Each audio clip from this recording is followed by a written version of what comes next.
Thank you very much. And this is a good time to turn to you, Mr. Perestrello, for your remarks and how NATO unity looks from Brussels, and what are the opportunities and challenges ahead for the alliance? Oh, good morning, dear participants and co-panelists, excellencies. I'm delighted to address this forum on behalf of the NATO Parliamentary Assembly on this symbolic day, 9th of May, Europe Day. Robert Schuman's declaration, presented exactly 70 years ago today, begins with these words: "World peace cannot be safeguarded without making of creative efforts proportionate to the dangers which threaten it." Faced with the threat of communism, Schuman proposed a bold, creative vision for peace. What followed was one of the most extraordinary geopolitical projects in history, the founding of the European Union. 70 years later, the threat our countries face is clear. It is called Putin's Russia. We must counter this threat decisively. Once again, in Schuman words, we need to muster creative efforts proportionate to the threat. When he launched his brutal, unprovoked assault on Ukraine, Putin believed that he could install a puppet regime in Kyiv within 3 days, take over Ukraine, redraw the map of Europe, and impose a new world order. He failed. Thankfully, Ukraine stood strong, and for over 3 years now, it has defended itself, but it has also defended our security, our values, and our freedom. I want to pay tribute to all the fallen heroes of Ukraine, to all the men and women in uniform, and to all citizens of Ukraine who stand up to Russia's aggression every day. The NATO Parliamentary Assembly has stood with you and with Ukraine from day one. Our messages of support have been clear and consistent. I reiterated them last week during my latest visit to Kyiv, the Assembly's 6th visit since the start of the war. We remain unwavering in our support for Ukraine's independence, sovereignty, territorial integrity, right to self-defense, and self-determination. We are committed to supporting Ukraine's democracy, particularly through our strong partnership with Verkhovna Rada of Ukraine. We reaffirm Ukraine's right to choose its own path, including European Union and NATO membership.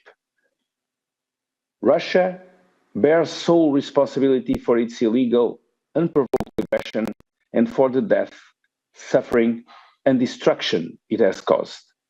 The Russian regime and perpetrators will have to answer for their crimes. We also strongly denounce the assistance provided to Russia's aggression by the Belarusian, the North Korean, the Iranian, and Chinese regimes. This war is not just about Ukraine. It will define the world we and our children live in. No one wants this war to end more than the Ukrainian people. Ukrainians have borne the greatest burden in this conflict.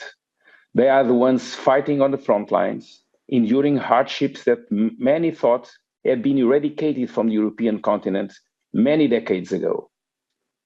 We support all efforts to bring the war to an end and to commend Ukraine for demonstrating time and again that it is ready to discuss a just and lasting peace. Although, at the same time, we must remain clear-eyed about the stakes. The outcome of any negotiation regarding Ukraine will set a precedent for global security. Nothing should be decided about Ukraine without Ukraine. Weakness or concessions today could invite further aggressions tomorrow. Peace cannot come at any cost. It cannot be a peace born of surrender. It cannot be a peace born of surrender, for true peace can only exist when it is rooted in freedom and strength. And that is why the only road to peace is through strength. That's why our task and responsibility among NATO countries is clear. First, we must continue to help meet Ukraine's immediate needs, to give Ukraine the resources to defend itself, defend its cities, defend its people. Second, we must ensure that Europe, America, and Ukraine continue to work together towards a ceasefire and towards a just and lasting peace. Transatlantic unity is vital. We must do all we can to bolster it. Together, we must step up our pressure on Russia until it demonstrates a genuine commitment to peace. And as part of any peace agreement, we must provide Ukraine with the strongest possible guarantees that Russia will never again be allowed to attack. Third, NATO should continue to support Ukraine politically and practically by delivering on the strong package on measures agreed at the Washington summit last year. We must also leave the door open for Ukraine's future membership. No third country should be allowed to have a veto power. And last but not least, Europe must mobilize. Today, by providing immediate aid and investing in Ukraine's defense industry. For the longer term, by showing that it is ready to take the initiative and guarantee a future agreement. And by welcoming Ukraine into the European family. 70 years after Schuman's visionary declaration, the time has come for Europe to step up and be bold once again.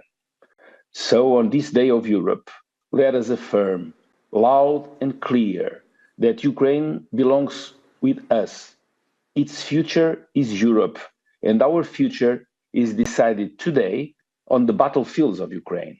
Let us rise to this challenge by standing firmly with Ukraine. Slava Ukraini. Heroyam slava. Thank you. Thank you, Mr. Perestrello. Thank you for those